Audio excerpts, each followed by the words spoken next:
Assalamualaikum warahmatullahi wabarakatuh. Perkenalkan, nama saya Muhammad Halim Ramadan dengan NIM 2307212 dari Prodi Pendidikan Sejarah akan menjawab soalan UTS Psikologi Pendidikan. Baik, langsung saja ke pembahasan yang pertama, yaitu mengenai guru yang patahkan cita-cita seorang siswa. Kasus tersebut bisa terjadi karena begitu kuatnya pengaruh seorang guru terhadap perkembangan siswa. Faktor-faktor yang mempengaruhi antara lain perkataan guru dan reaksi teman-teman yang menertawakannya, sehingga siswa tersebut mungkin malu akan cita-cita sebenarnya sebagai seorang penyanyi. Pengawasan orang tua terhadap perasaan dan keinginan anaknya juga mempengaruhi, karena orang tua bisa saja menanyakan keinginan sebenarnya kepada anaknya. Ingin jadi seperti apa ketika misalnya nanti, dan apakah yang sedang dilakukan saat ini sesuai dengan tujuan dan keinginannya. Solusi dari saya, diperlukan adanya pendekatan dimulai dari siswa tersebut haruslah berpegang teguh pada tujuannya dan jangan mudah terprovokasi. Lalu, bicaralah dengan orang tua mengenai cita-cita yang ingin digapai dan tentunya cita-cita tersebut tidak ada paksaan di dalamnya. Kemudian, sebagai guru haruslah menghargai cita-cita murid apapun itu selagi baik dan benar, karena guru harus memfasilitasi tugas perkembangan peserta didik. Begitu juga ketika siswa lain yang menertawakan, seharusnya guru memberitahu bahwa kita sebagai pendengarnya haruslah menghargai dan mendukung cita-cita siswa tersebut. Masuk ke pembahasan selanjutnya mengenai kebijakan masuk sekolah jam 5 subuh yang menjadi kontroversi dikarenakan jam masuk sekolah tersebut dianggap terlalu pagi. Hal ini bermula ketika Gubernur Nusa Tenggara Timur, Victor Laiskodat, meminta siswa SMA dan SMK untuk masuk jam 5 WITA. Dengan adanya permintaan soal kebijakan tersebut, beliau berharap bahwa etos kerja para siswa, bahkan guru dan staf sekolah meningkat. Begitu juga dengan kebijakan masuk jam 5 subuh, anak-anak mampu bersikap disiplin karena mau tidak mau, para siswa harus tidur maksimal jam 10 untuk mencapai tidur yang efektif. Beliau berpikir anak-anak SMA dan SMK harus bangun jam 4, kemudian setengah 5 berangkat ke sekolah, dan sampai tepat pada pukul 5 WITA.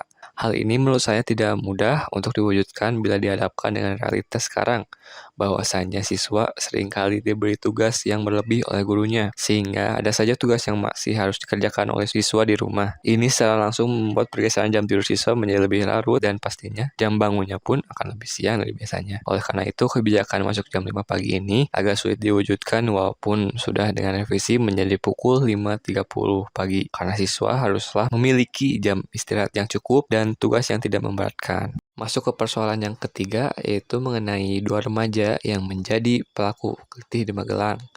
Ini diduga karena pelaku ingin melakukan tawuran. Mereka pun melakukan aksinya dengan menggunakan senjata tajam dan mengancam orang-orang di sekitarnya. Menurut saya, hal ini bisa terjadi dikarenakan lingkungan pelaku yang tidak sehat. Bisa kita lihat bahwa pelaku tidak hanya sendiri, melainkan bersama temannya, tidak menutupi teman lainnya yang belum terungkap. Lingkungan bisa mempengaruhi perilaku pelaku, karena biasanya mereka akan mengikuti kebiasaan yang biasa dilakukan di lingkungan tersebut, dan sangat disayangkan kebiasaan itu adalah kebiasaan negatif. Kemudian, kurangnya pengawasan dari orang tua bisa juga menjadi salah satu faktor terjadinya kejadian kelitih tersebut. Pentingnya pengawasan dari orang tua karena bisa mencegah kejadian tersebut terjadi dengan melarang anaknya untuk keluar hingga larut malam. Solusi yang bisa saya tawarkan dari persoalan ini adalah mendorong para remaja, khususnya para pelaku kelitih ini, untuk mempelajari agama dengan baik. Karena dalam beragama, kita tidak diperbolehkan menyakiti sesama manusia. Kemudian pada pembahasan yang keempat, yaitu ChatGPT dan disrupsi peran guru.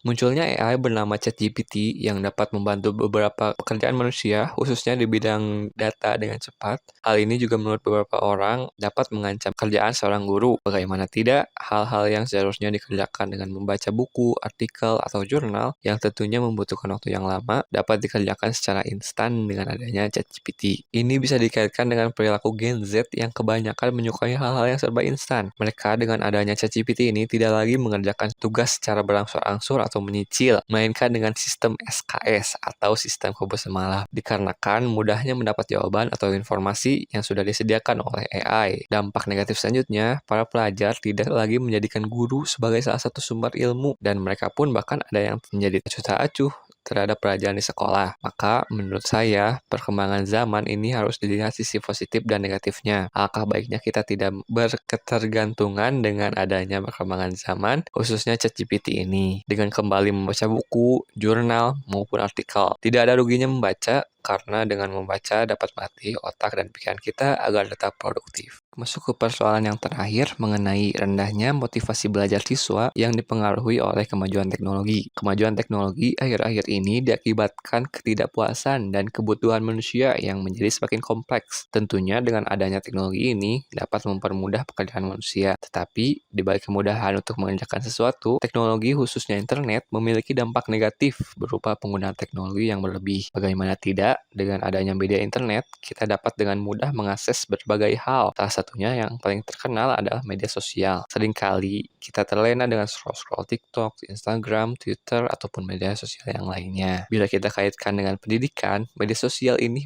bisa membuat kita menunda-nunda tugas, bermalas-malasan, bahkan tidak peduli dengan tugas yang diberikan oleh guru. Solusi yang bisa saya tawarkan mengenai persoalan ini adalah dengan membangun kesadaran diri bahwa media sosial, internet adalah fasilitas yang harus kita manfaatkan sebaik mungkin dengan tanpa melupakan hal-hal yang harus kita kerjakan di luar pengaruh media sosial atau internet tersebut. Kita harus mengatur waktu kapan harus membuka media sosial, kapan harus belajar, dan kapan kita harus istirahat ataupun mengisi waktu luang dengan bermain tanpa memegang gadget. Sekian pembahasan dari saya. Mohon maaf bila ada kesalahan. Wassalamualaikum warahmatullahi wabarakatuh. Terima kasih.